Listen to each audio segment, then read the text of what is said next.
Shalom à tous et encore une fois, nous sommes très heureux d'être en votre compagnie. Aujourd'hui encore, nous allons parler de, bien entendu, la parole de Dieu. Et le thème sur lequel nous allons échanger, nous allons nous attarder, c'est l'intimité avec Dieu. L'intimité avec Dieu, de quoi s'agit-il concrètement ? Qu'est-ce que nous pouvons entendre par l'intimité avec Dieu? Et pendant ces quelques minutes, nous allons essayer de, par la grâce de Dieu, nous donner à chacun d'entre nous les différents éléments de réponse pour que nous arrivions à accroître notre intimité avec le Seigneur Jésus.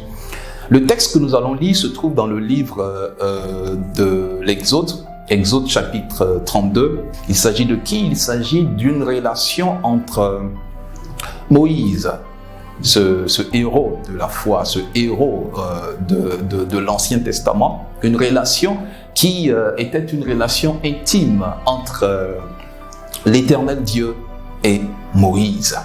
Moïse s'est retrouvé à la tête d'un mouvement d'exode du peuple de Dieu de l'Égypte jusqu'à la terre promise.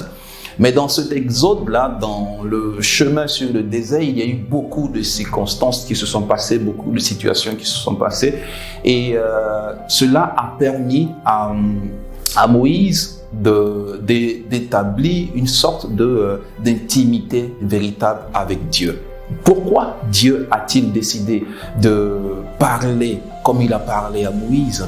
Pourquoi Dieu a-t-il décidé de parler bouche à Moïse? Pourquoi Dieu se révélait à Moïse comme il ne l'a fait peut-être pour personne d'autre? Il y a quelque chose de particulier que Moïse avait peut-être. On va essayer de le savoir. Donc nous allons lire ensemble ce passage qui se trouve dans le livre d'Exode, Exode chapitre 32, à partir du verset 7. Que dit ce passage? Exode 32 à partir du verset 7. L'Éternel dit à Moïse, va, descends, car ton peuple que tu as fait sortir du pays d'Égypte s'est corrompu. Je veux déjà qu'on s'arrête là. L'Éternel dit à Moïse, va, descends, car ton peuple que tu as fait sortir du pays d'Égypte s'est corrompu.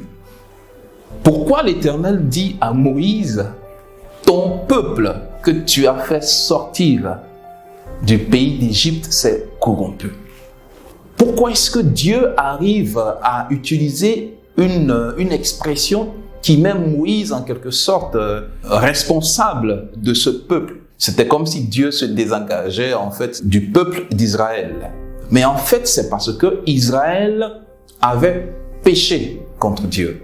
Moïse était allé au rendez-vous sur la montagne avec l'Éternel. Moïse avait été convoqué par l'Éternel pour recevoir des instructions pour le peuple.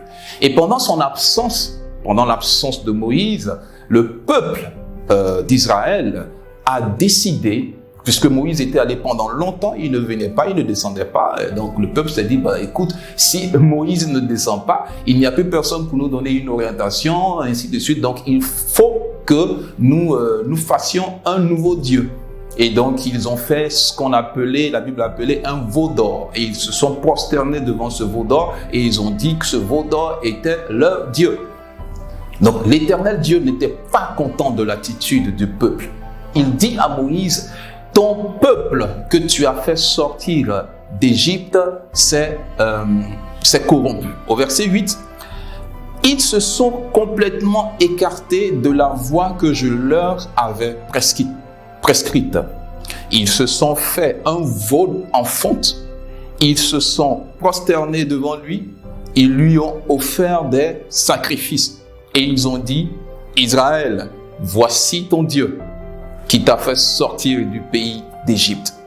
L'Éternel dit à Moïse au verset 9, je vois que ce peuple est un peuple au cou raide.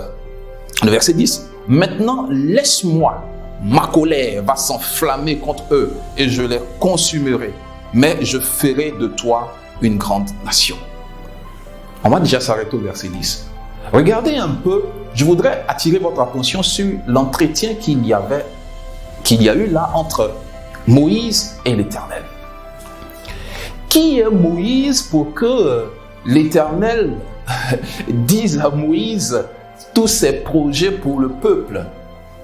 Moïse était un serviteur. Moïse était un homme comme toi et moi. mais il y avait une relation particulière entre Moïse et l'Éternel qui faisait que Moïse recevait toute l'intimité de Dieu, tout ce qui se passait dans le cœur de Dieu. L'Éternel révélait cela à Moïse.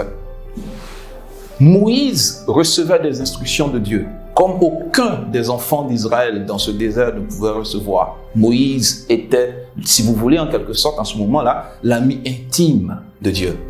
Tous les projets que Dieu voulait entreprendre pour Israël, il communiquait cela à Moïse. Et il a dit à Moïse, je veux frapper ce peuple. Parce que ce peuple, pendant que nous sommes sur la montagne, je suis sur la montagne avec toi, ce peuple s'est fait un veau d'or et il a dit à ce veau-là, tu es mon Dieu. C'est une abomination devant la face de l'Éternel. Donc, l'Éternel présente la situation à Moïse, son serviteur. Et Moïse ne s'arrête pas là. Après avoir entendu ce que l'Éternel lui avait dit, après avoir entendu le projet de l'Éternel pour le peuple d'Israël, Moïse va prendre la parole et parler à son ami. Parce que Dieu était son ami. Et on va le lire ensemble. On continue au niveau du verset 11. Moïse implora l'Éternel, son Dieu, et dit, « Pourquoi, ô Éternel, ta colère s'enflammerait-elle contre ton peuple, que tu as fait sortir du peuple d'Égypte par une grande puissance et par une main forte. » Verset 12. « Pourquoi les Égyptiens diraient-ils, c'est pour leur malheur qui les a fait sortir. C'est pour les tuer dans les montagnes et pour les exterminer de dessus la terre. Reviens de l'ardeur de ta colère et repens-toi du mal que tu veux faire à ton peuple. » Waouh! Écoutez un peu cette parole de Moïse. C'était maintenant comme si Moïse donnait des ordres à l'Éternel. Au verset 12, il dit, « Pourquoi les Égyptiens diraient-ils, c'est pour leur malheur qui les a fait sortir, c'est pour les tuer dans les montagnes et pour les exterminer de dessus la terre. Reviens de l'ardeur de ta colère. » Et ça, c'est Moïse qui dit cela à l'Éternel. Moïse dit à l'Éternel, reviens de l'ardeur de ta colère. Qui peut dire ça à Dieu si ce n'est un ami intime de Dieu? Qui peut amener Dieu à changer son plan si ce n'est un ami intime de Dieu? Moïse dit, reviens de l'ardeur de ta colère et répands-toi du mal que tu veux faire à ton peuple. Oui, ce verset m'impressionne. Ce verset m'impressionne. Qui était Moïse pour parler de la sorte à l'Éternel Dieu? Qui était Moïse? Moïse était un ami intime de Dieu. Moïse savait ce que Dieu aimait. Moïse savait ce que Dieu n'aimait pas. L'Éternel également avait signé une alliance avec Moïse. Moïse était le serviteur de Dieu. Moïse avait été fait en quelque sorte Dieu pour Pharaon quand Moïse était en mission chez Pharaon pour faire sortir le peuple de l'Égypte. Moïse était en quelque sorte, si vous voulez, le représentant à ce moment précis là de Dieu pour le peuple d'Israël. Donc Moïse étant garant, si vous voulez, de l'exode du peuple d'Israël de l'Égypte jusqu'à la terre promise, dis à l'Éternel, repens-toi du mal que tu veux faire à ton peuple. Reviens de ton ardente colère. Reviens de l'ardeur de ta colère et repens-toi du mal que tu veux faire à ton peuple. Et il continue. Souviens-toi d'Abraham, d'Isaac et d'Israël, tes serviteurs, auxquels tu as dit, en jurant par toi-même, je multiplierai votre postérité comme les étoiles du ciel. Je donnerai à vos descendants tout ce pays dont j'ai parlé et ils le posséderont à jamais. Au verset 14, et l'Éternel se repentit du mal qu'il avait déclaré vouloir faire à son peuple. C'était juste une petite introduction. Elle a certes été longue, mais j'ai juste voulu vous faire voir cet entretien entre Moïse et l'Éternel et combien de fois Moïse comptait pour Dieu de telle sorte que les projets de Dieu étaient communiqués à Moïse avant que cela n'ait ne prennent effet. La Bible dit que les hommes que nous voyons dans la Bible, les grands hommes de Dieu, les serviteurs de Dieu dans le passé, ils sont de la même nature que nous. Est-ce que je veux être un ami intime de Dieu? Est-ce que je veux être celui-là à qui Dieu révèle ses projets avant de les accomplir sur terre? Est-ce que je veux être celui-là même qui pourra dire à Dieu, non, s'il te plaît, Père, ne fais pas ceci. Père, ne frappe pas ce pays. Père, n'agis pas ainsi. Père, s'il te plaît, donne-lui encore un temps. C'est le ministère de l'intercesseur. Est-ce que je veux être celui-là qui entend Dieu et parle de la part de Dieu au monde entier, à des personnes qui ont besoin de guérison, de miracles, de restauration? Est-ce que je veux être un ami intime de Dieu? Comme Moïse l'a été. Comme Moïse l'a été.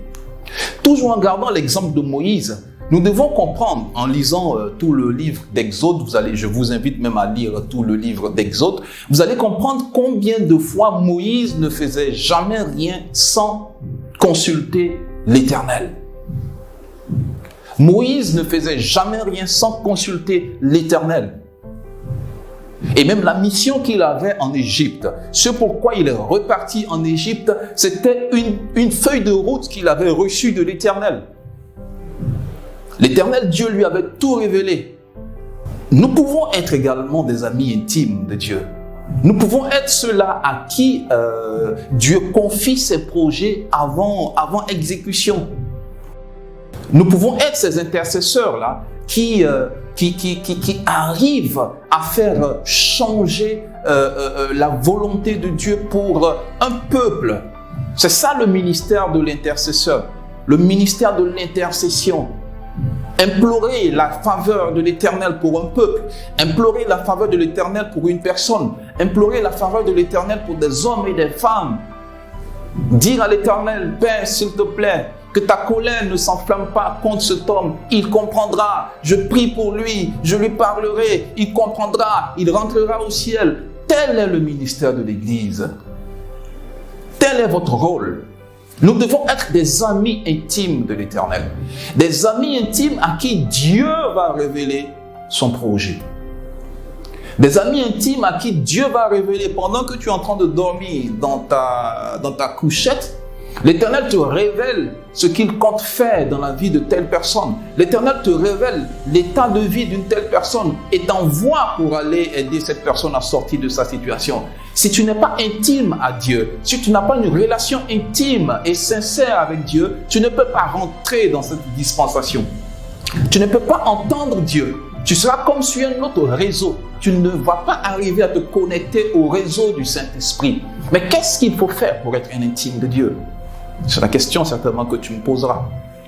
Être un intime de Dieu n'a rien à voir avec le fait de fréquenter une assemblée, d'être dans une église tout le temps. Non, ça n'a rien à voir.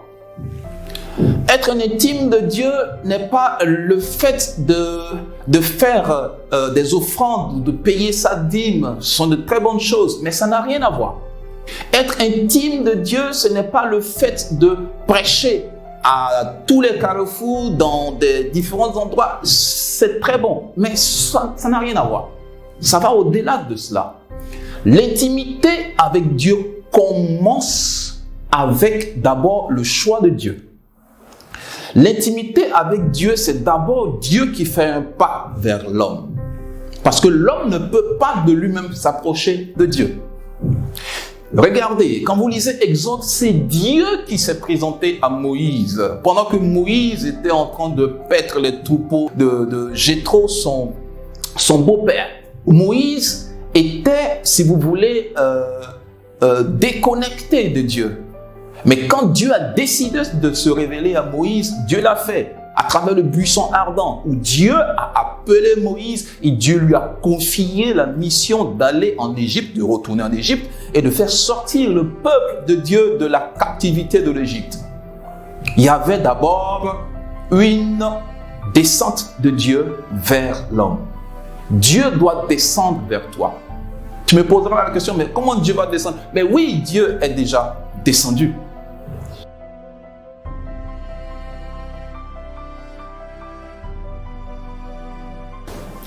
Oui, tout comme Dieu s'est révélé à Moïse, tout comme l'Éternel s'est présenté à Moïse pour lui confier cette mission d'aller en Égypte, l'Éternel également, Dieu s'est révélé à l'humanité. La Bible dit dans Jean le chapitre 3, le verset 16, car Dieu a tant aimé le monde, qu'il a donné son Fils unique, Jésus, afin que quiconque croit en lui ne périsse point, mais qu'il ait la vie éternelle.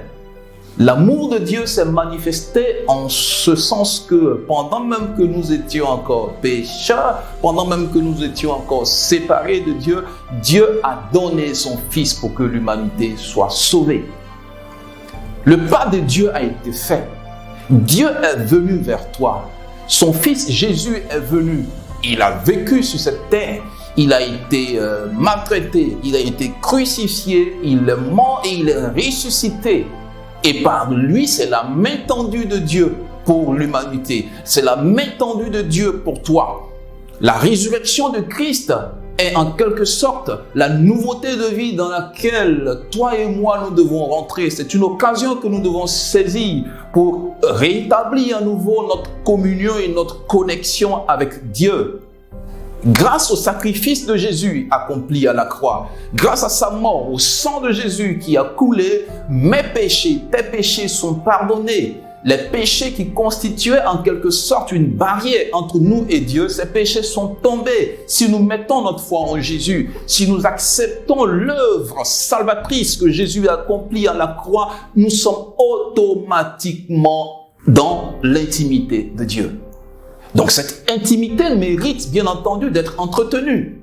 Cette intimité mérite bien entendu d'être soignée, d'être chouchoutée en fait. Dieu est notre ami. Il y a des choses que Dieu n'aime pas. Il y a des choses qui vous éloignent de Dieu. Le péché vous éloigne de Dieu. Le péché nous éloigne de Dieu. Le péché rompt en quelque sorte cette intimité qu'il y a entre nous et Dieu. Si tu veux recevoir les instructions de Dieu, si tu veux être celui-là que Dieu écoute, si tu veux être celui-là à qui Dieu parle, il est important pour toi de t'éloigner du péché. Nous ne sommes pas différents de Moïse. Nous ne sommes pas différents de Élie. Nous ne sommes pas différents de tous ces grands hommes, tous ces grands serviteurs de Dieu. Nous ne sommes pas différents d'eux. Ce n'est pas moi qui le dis, c'est la parole de Dieu qui le dit. Nous sommes de la même nature qu'eux. Mais il y a une seule chose qui fait la différence. Ils étaient des intimes de Dieu. Ils étaient des intimes de Dieu. Il y a même un parmi eux qui s'appelait Enoch. La Bible dit que Enoch n'a pas connu la mort. Il a été enlevé. Enoch était un ami de Dieu. Enoch aimait tellement la présence de Dieu. Dieu aimait tellement Enoch qu'il a dit, bon écoute mon fils, il faut que tu viennes à côté de moi parce que je me sens tellement bien avec toi, c'est juste une image que je donne. Enoch n'a pas connu la mort. Enoch a été enlevé par Dieu. Enoch était un ami de Dieu.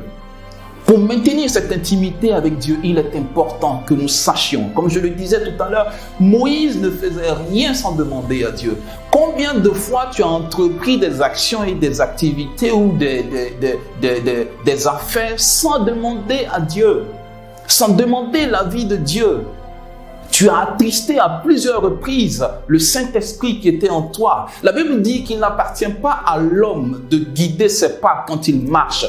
C'est l'Éternel qui doit guider nos pas. Nous avons été tirés de Dieu.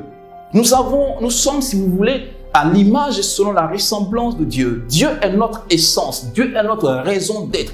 Dieu est notre moelle épinière. Dieu est tout en nous. C'est le Seigneur qui nous guide, qui doit nous guider. Donc, entreprendre des actions, vivre comme on le veut, sans consulter Dieu, sans avoir l'avis de Dieu, sans demander à Dieu, cela brise l'intimité avec Dieu. Ne soyons pas étonnés que nous n'arrivons même plus à entendre Dieu. Ne soyons pas étonnés que l'amour de Dieu dans notre cœur a disparu. Ne soyons pas étonnés simplement parce que tu me diras, mais moi je ne pêche pas, je ne tue pas, je ne commets pas d'adultère. Mais je ne te parle pas de cela. Je te parle de l'obéissance à la parole de Dieu. Je te parle de laisser Dieu être Dieu dans ta vie en fait. Longtemps tu t'es dirigé toi-même. Longtemps, tu as fait toi-même tes propres projets pendant que le Saint-Esprit est là. Il est là pour ça. C'est son rôle. C'est le rôle de l'Esprit de Dieu de nous guider en toutes choses, de nous conduire en toutes choses. Pourquoi tu ne veux pas le laisser te conduire? Pourquoi est-ce que tu ne veux pas pourquoi est-ce que tu ne veux pas le laisser guider tes pas? Essaye un seul instant de laisser Dieu guider tes pas et tu verras. Quand Moïse était allé pour faire sortir le peuple d'Israël de l'Égypte, dès le premier jour, quand Moïse a parlé à Pharaon pour dire à Pharaon de laisser partir son peuple, le peuple s'est mis en colère. Pourquoi? Parce que Pharaon a dit, ok, toi Moïse, tu veux que je laisse partir tes frères, mais c'est parce que vous n'avez rien à faire, c'est parce que vous n'avez pas assez de boulot que tu prétends venir te présenter devant moi pour que je puisse te laisser partir. Donc Pharaon a doublé la tâche des Hébreux. Pharaon les a chargés de corvées pénibles. Et donc le peuple de Dieu se retourne maintenant contre Moïse pour dire, mais qu'est-ce que tu es venu faire? Quand tu n'étais pas là, c'est vrai, on souffrait, mais on préfère cette souffrance. Depuis que tu es venu parler, Pharaon ne fait que nous maltraiter. Et Moïse n'a pas dit, bon, ok, je pense que voici ce qu'on va faire, on va aller demander pardon à Pharaon, voici. Non. La Bible dit que Moïse parla à l'Éternel. Moïse parla à l'Éternel. Et quand nous lisons bien ces passages, nous voyons que c'est juste après que Moïse ait parlé à l'Éternel que Dieu a dit, ok, voici ce qui va se passer dès maintenant. C'est comme si Dieu attendait que Moïse lui fasse le retour de ce qui se passe. Combien de fois as-tu fait le retour des situations auxquelles tu es confronté à Dieu? Combien de fois tu as fait le retour des blocages auxquels tu t'es confronté à Dieu? Tu as réglé ça par ta propre intelligence, tu as réglé ça par tes propres pensées, peut-être parce que tu as de l'argent et tu penses que l'argent est la solution à tous tes problèmes. Non, bien-aimé, l'argent ne peut résoudre tous tes problèmes. Accroche-toi plutôt au détenteur, au créateur du ciel et de la terre, celui-là même à qui appartiennent l'or et l'argent. Accroche-toi à lui, apprends à élaborer, à établir une intimité avec lui. Donne du temps à Dieu dans ta vie. Regarde comment Dieu convoquait Moïse. Moïse devait aller sur la montagne. Moïse devait s'éloigner du peuple. Moïse devait s'éloigner du bruit quotidien du peuple pour entendre Dieu. Combien de fois as-tu pris du temps pour écouter Dieu, pour prier Dieu, pour méditer sa parole, passer du temps dans le jeûne et la prière? Combien de temps as-tu fait ça? 7 jours dans la semaine. Ces 7 jours, tu es occupé. C'est comme un homme et une femme. Pendant 7 jours, monsieur ne regarde même pas sa femme et sa femme ne regarde même pas le monsieur. Comment est-ce qu'ils vont se sentir? La femme a besoin de l'amour de l'homme. Mais 7 jours sur 7, ce monsieur, il est tout le temps parti. Il est tout le temps parti. Vous êtes sûr que cette femme-là pourra supporter cela? Je ne pense pas. Les enfants qui ne voient pas leur papa, qui ne voient pas leur maman pendant des mois, des semaines, vous êtes sûr que ces enfants pourront grandir comme il le faut? Il y a quelque chose qui va leur manquer. Vous également, il y a quelque chose qui vous manque. Si vous rompez cette intimité avec Dieu, il est important que vous rétablissiez cela, bien-aimés. Il est important qu'on rétablisse notre intimité avec Dieu. Nous sommes sortis de Dieu. Nous sommes à l'image et selon la ressemblance de Dieu. De la même manière qu'un arbre ne peut pas vivre en dehors de la terre, parce que l'arbre tire sa subsistance de la terre, l'arbre tire sa nourriture du sol. Enlever un arbre du sol, c'est signer son arrêt de mort. L'arbre va mourir. Faire sortir un poisson de son milieu naturel de vie, de l'eau en fait, ce poisson va mourir. Quel est ton milieu naturel? Quel est l'endroit et la manière dont Dieu t'a créé? Retourne dans le livre de Genèse. Certainement que ça sera l'objet d'une autre prédication, d'un autre enseignement. Retourne dans le livre de Genèse et tu comprendras d'où tu viens. Tu comprendras d'où tu viens. Tu comprendras la parole que l'Éternel a dite avant que toi, tu ne sois formé. Il a dit, faisons l'homme à notre image et selon notre ressemblance. Nous sommes à l'image et selon la ressemblance de Dieu. Nous ne pouvons rien faire sans Dieu. Nous ne pouvons rien faire sans nous connecter à Dieu. Absolument rien. Et Moïse nous le montre dans le livre d'Exode. C'est un cours magistral et merveilleux de l'intimité entre un homme et Dieu. Un homme qui arrive à faire changer la pensée de Dieu. Où Dieu est fâché, il cause avec cet homme-là comme si c'était son ami. Il dit à Moïse, ton peuple que tu as fait sortir d'Égypte. Mais ce n'est pas le peuple de Moïse, c'est le peuple de Dieu. Vous voyez un peu ce jeu de mots qu'il y a entre deux amis qui sont en train d'échanger. Waouh, c'est merveilleux. C'est merveilleux. C'est merveilleux.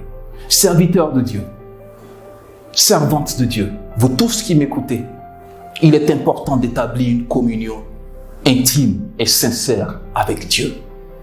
Laissez tomber le péché. Et ne faites rien sans avoir une orientation du Seigneur. Le début sera certainement difficile. Tu diras, mais bon, ouais, mais c'est difficile de ne pas... mais comment Dieu parle? Comment est-ce que je vais entendre la voix de Dieu? Mais c'est normal.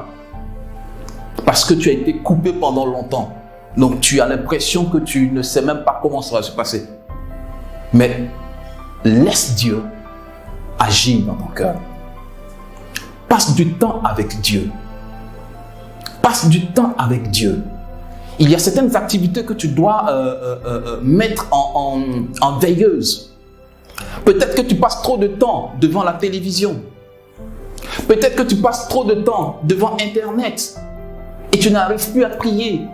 Dieu n'est pas content. La Bible dit que le Saint-Esprit est une personne et cette personne-là s'attriste en fait. Cette personne est attristée et ça agit sur ta relation avec lui.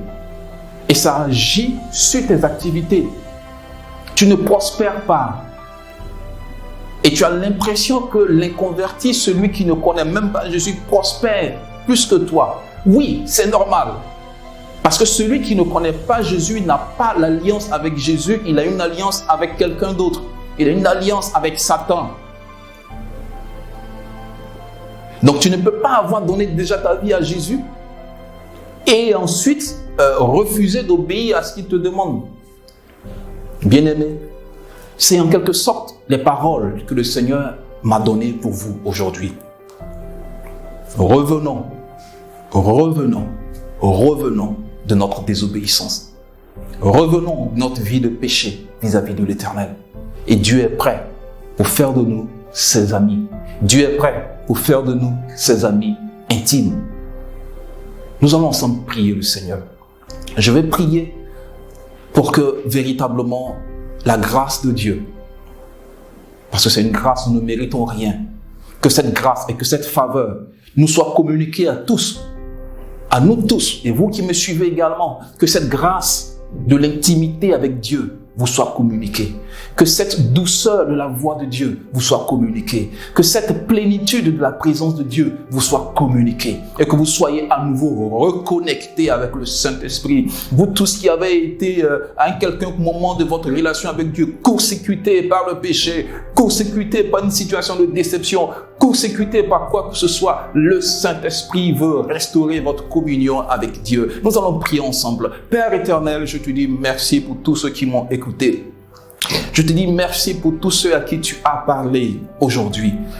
Éternel, c'est une grâce de savoir que tu as envoyé ton Fils Jésus mourir à la croix pour chacun d'entre nous. Et il est ressuscité pour que nous ayons la vie. Oh Père, je prie pour tous ceux qui m'écoutent, pour tous ceux qui m'ont entendu et pour tous ceux qui m'écouteront. Seigneur, que ta faveur nous soit communiquée, que ta grâce nous soit communiquée et que les écailles de nos yeux puissent tomber. Père, que les écailles de nos yeux puissent tomber et que cette intimité que Moïse avait avec toi, nous voulons également avoir cette intimité dans laquelle Jésus est venu nous mettre en nous connectant avec le Père que tu es. Nous voulons que cette intimité soit maintenue. Pour ceux pour qui cette intimité avait été rompue par le péché, avait été rompue par la désobéissance, avait été rompu par l'orgueil, par quoi que ce soit, je prie que tu leur fasses grâce parce qu'ils ont compris, ils ont décidé de renouer leur relation avec toi, ils ont décidé de renouer, Seigneur, cette intimité avec toi, de passer du temps avec toi. Seigneur, merci au Père de nous assister dans nos moments d'intimité, dans notre désir de demeurer intime avec toi. Que la gloire ne revienne qu'à toi tout seul. Parce qu'en dehors de toi, notre vie n'a aucun sens. En dehors de toi, notre vie n'a aucune existence. Béni sois-tu, Père. Nous croyons que l'Éternel nous a écoutés et nous croyons que le Saint-Esprit est à l'œuvre dans votre vie dès maintenant.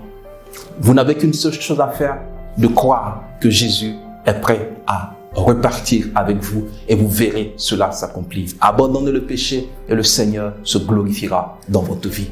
Merci de m'avoir écouté et à très très bientôt.